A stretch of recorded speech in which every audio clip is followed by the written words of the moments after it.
निकल पड़े और 5 दिन का लंबा सफर तय कर पहुंच गए मगध की राजधानी पाटलिपुत्र। उन्हें नगर में कदम रखे कुछ क्षण हुए थे कि पाटलिपुत्र की जनता पर हो रहे अत्याचार की सच्चाई उनके सामने थी। नगर के चौराहे पर कुछ सैनिक फांसी के फंदे से लटक रहे मृत शवों को नीचे उतार रहे थे। ये देख चाणक्य को समझने में देर नहीं लगी कि उन्हें सामूहिक मृत्युदंड दिया गया है। शवों को देख के उनके परिजन जोर जोर से रो रहे थे। तभी एक महिला की आवाज उनके कानों पर पड़ी, जो अपने बेटे के मृत शरीर से लिपट वहां खड़े सैनिक से रोते रोते बोली, और कितने दिन हमें ऐसे ही अपनों को खोना पड़ेगा, और कितनों को मारोगे तुम लोग? अगर कर नहीं दिया तो क्या पूरी प्रजा को मार दोगे? कहां से लाए हम इतना धन? उस औरत की बात सुन उस सैनिक ने गुस्से में उसे धक्का मारते हुए कहा, बुढ़िया, अगर ज्यादा आवाज करेगी तो तुझे भी लटका दूंगा इसी फंदे पे। चल चुपचाप निकल जाए यहां से। ऐसा कहकर उस सैनिक ने उसके बेटे के शव को उठाकर बैलगाड़ी में लाद दिया और वहां से निकल पड़ा। चाणक्य से यह देखा नहीं गया। वो दौड़ते हुए उस औरत के पास पहुंचे और उसे सहारा देते हुए बोले, मां जी संभल कर।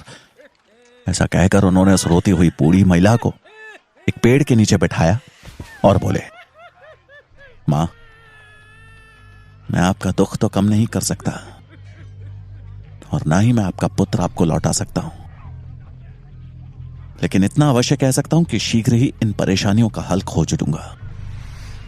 मैं राजा धनानंद के दरबार जा रहा हूं और वचन देता हूं कि प्रजा के दुख से उन्हें अवगत कराऊंगा। ये राज्य ऐसे नहीं चल सकता। उन्हें इस समस्या का समाधान करना ही होगा। चाणक्य की बात सुन उस औरत ने आंखों में आंसू लिए ममता भरी नजरों से उनकी ओर देखा और बोली, आज पहली बार तुझे देख ऐसा लग रहा है कि मगध का हृदय अभी भी धड़क रहा है।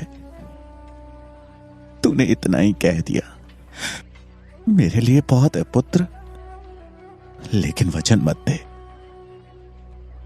तेरे अंदर करुणा होगी, लेकिन जिसके पास तू जा रहा है उसका लहू पानी बन चुका है। अनुभव से कह रही हूं ये बात। मेरे पास देने के लिए कुछ है तो बस आशीर्वाद है।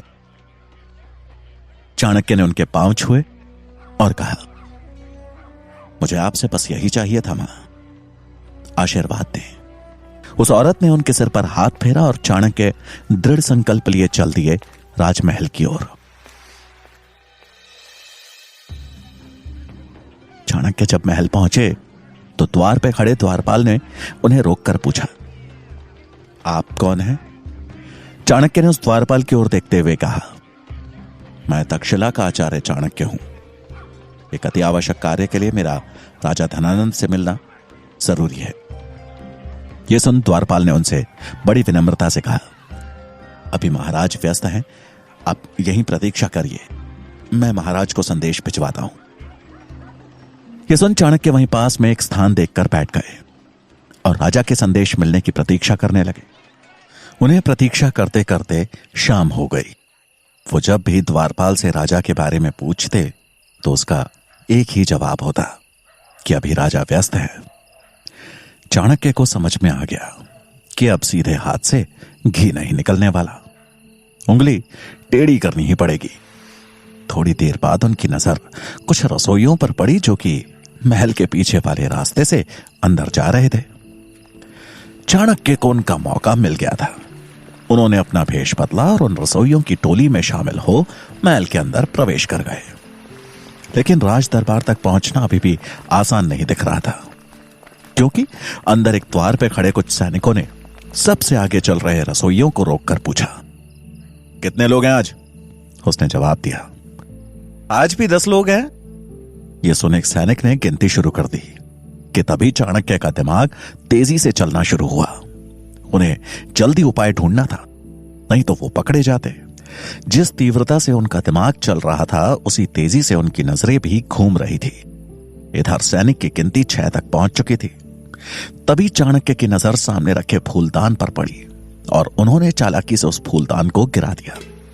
ये देख कतार में खड़े रसोइये उस फूलदान को उठाने के लिए एक साथ झुंड में हो गए। सैनिक की गिनती बीच में रुक गई और इसी मौके का फायदा उठा चाणक्य ने वहां से अपना रास्ता बदल लिया और निकल गए राजदरबार की खोज में।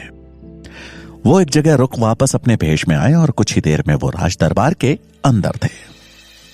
लेकिन ये क्या, राजदरबार में कोई राजसभा नहीं, बल्कि बाहर से आई सुंदरियों का नृत्य चल रहा था। धनानंद नशे में चूर सुंदरियों के नृत्य का आनंद ले रहा था।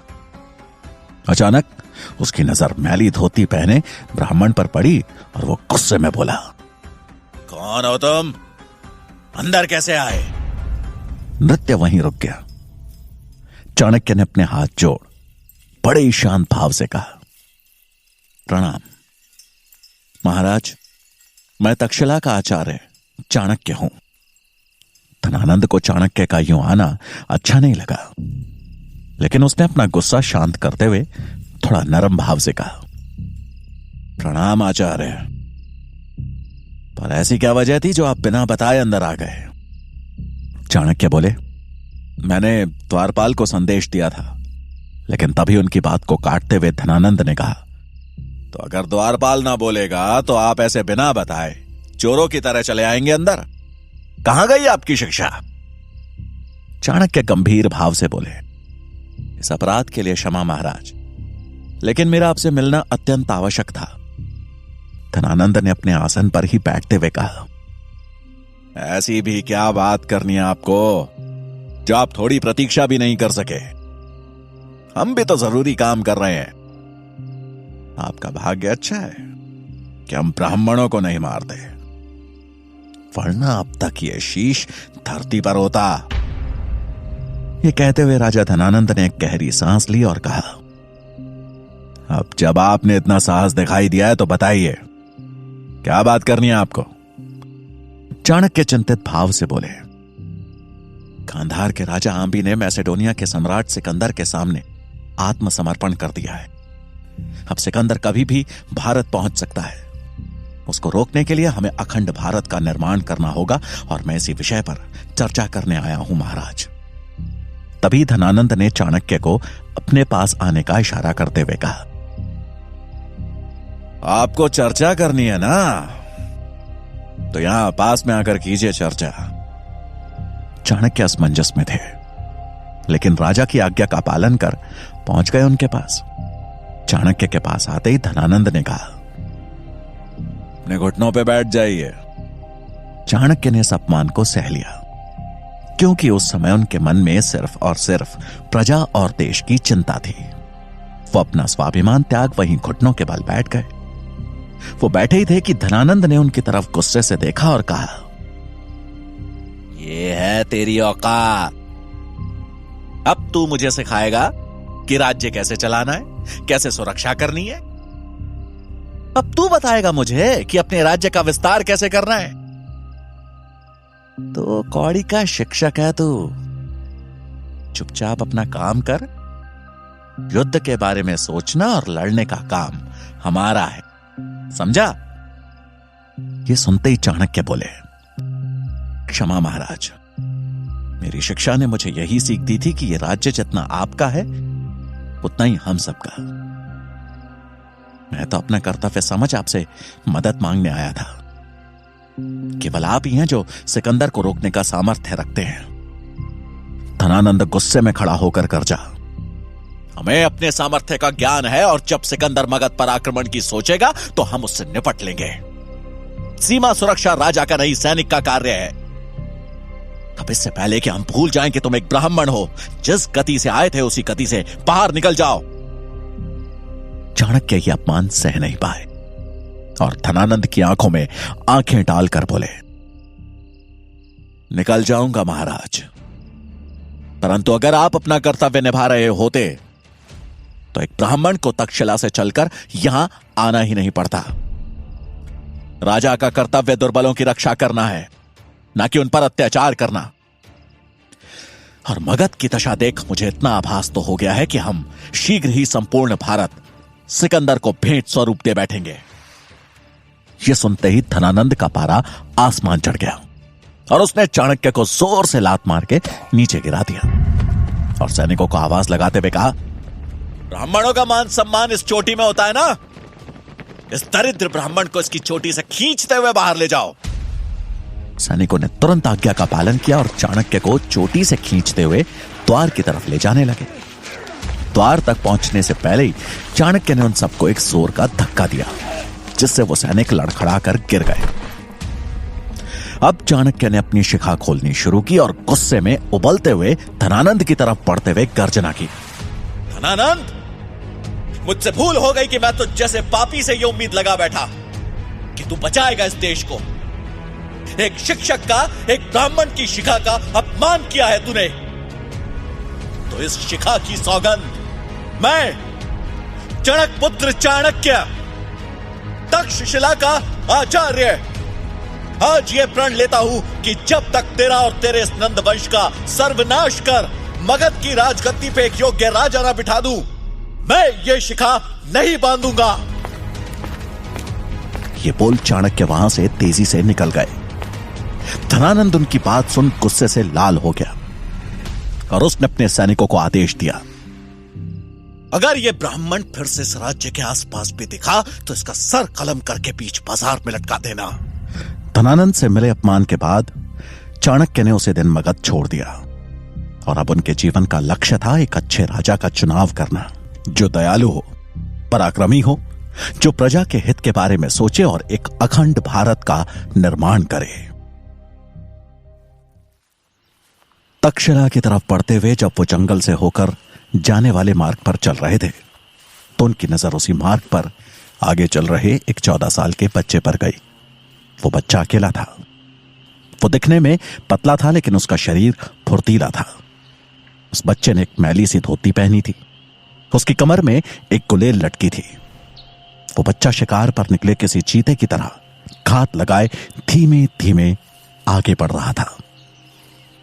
उसे देख चाणक्य को उत्सुकता हुई और उन्होंने मनी मन कहा, ये बच्चा सुनसान जंगल में क्या कर रहा है?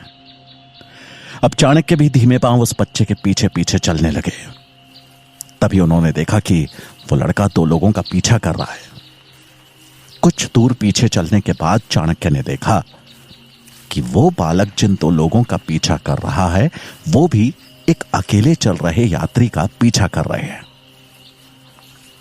ये देख चाणक्य को समझने में देर नहीं लगी कि वो दोनों लोग लुटेरे थे और अपने आगे चल रहे यात्री को लूटने की मंशा से उसका पीछा कर रहे थे। लेकिन तभी वो बच्चा हवा के झोंके की तरह गायब हो गया। ये देख चाणक्य अचंभित हुए और इससे पहले कि वो कुछ समझ पाते उन लुटेरों ने अपनी कमर से कटार निकालते हुए उस आदमी पे हमला कर दिया। चाणक्य उन लुटेरों को रोकने के लिए आगे बढ़े थे कि तभी उन लुटेरों पे किसी ने गुलेल से हमला किया और वो तुरंत ही जमीन पे गिरकर मूर्छित हो गए। हैरान हो चाणक्य ने जब नजर दौड़ाई तो सामने पेड़ पे बैठा वो बालक दिखा। उसके हाथ में गुलेल दिखी। छलांग मारकर वो बालक पेड़ से नीचे उतरा और उस यात्री के पास पहुंचकर बोला, आप ठीक तो हैं? आपको चोट तो नहीं आई? वो आदमी अपने सामने खड़े इतने छोटे बच्चे की बहादुरी देख अचंभित था। उसने उस बच्चे का धन्यवाद करते हुए कहा, तुमने मुझे सही समय पर इनसे बचा लिया, नहीं तो आज मेरी जान ही चली जाती। उसकी बात सुन वो बच्चा बोला, अरे नहीं, वो आपको जान से नहीं मारते, वो तो बस लूटपाट करके चले जाते। लेकिन अब आप सुरक्षित हैं, आप जा सकते हैं। उस यात्री ने अपना सामान समेटा और आगे बढ़ गया। चाणक्य वहीं खड़े हो सब देख और सुन रहे थे और फिर उनकी नजर उन लुटेरों पे गई जो अभी भी जमीन पर मूर्छित पड़े थे। बच्चे की नजर जब चाणक्य से मिली तो उसने उनके चेहरे के भाव को पढ़ते हुए तुरंत कहा, आप चिंता मत कीजिए, इन्हें कुछ नहीं हुआ है। थोड़े समय बाद ये उठ जाएंगे, पर तब तक वो यात्री दूर पहुंच चुका होगा। ये बोलकर वो बच्चा जाने लगा तो चाणक्य ने उससे पूछा, तुम्हें कैसे पता कि इन्हें कुछ नहीं हुआ? बच्चा बोला, क्योंकि मैंने उन्हें ऐसी जगह मारा है जिससे वो सिर्फ मूर्छित हुए हैं, उनको कहीं चोट नहीं लगी है। उसने फिर उन लुटेरों की तरफ देखते हुए कहा, ये लोग भी विवश हैं, पर इसका मतलब ये तो नहीं कि चोरी करें। मेरे लिए वो यात्री और ये दोनों समान हैं।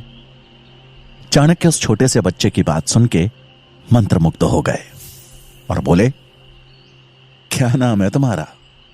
बच्चे ने उत्तर दिया, चंद्रगुप्त।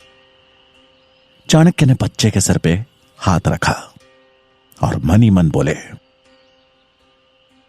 मगध का भविष्य दिख रहा है मुझे। एक राजा में दया और वीरता का संतुलन होना चाहिए। मनुष्य को उसकी प्रकृति के अनुसार पहचानने की नजर होनी चाहिए, तभी वो न्याय कर सकने में सक्षम होता है। धनानंद, तू राजा का कर्तव्य ही नहीं भूला, बल्कि अपने अहंकार में मगध की मिट्टी को भी कलंकित कर चुका है। लेकिन आज और अभी से इस कलंक को मिटाने की प्रक्रिया शुरू हो चुकी है। अब समय नहीं है तेरे पास धनानंद। बहुत जल्द तेरा लहू संचित करेगा मगध की पावन भूमि को। मेरी खोज आज पूरी हो गई है। मिल गया है मुझे मगध सम्राट। मगध की राजगद्दी पर अब चंद्रगुप्त बैठेगा और उसे इस राजगद्दी तक पहुंचाऊंगा मैं।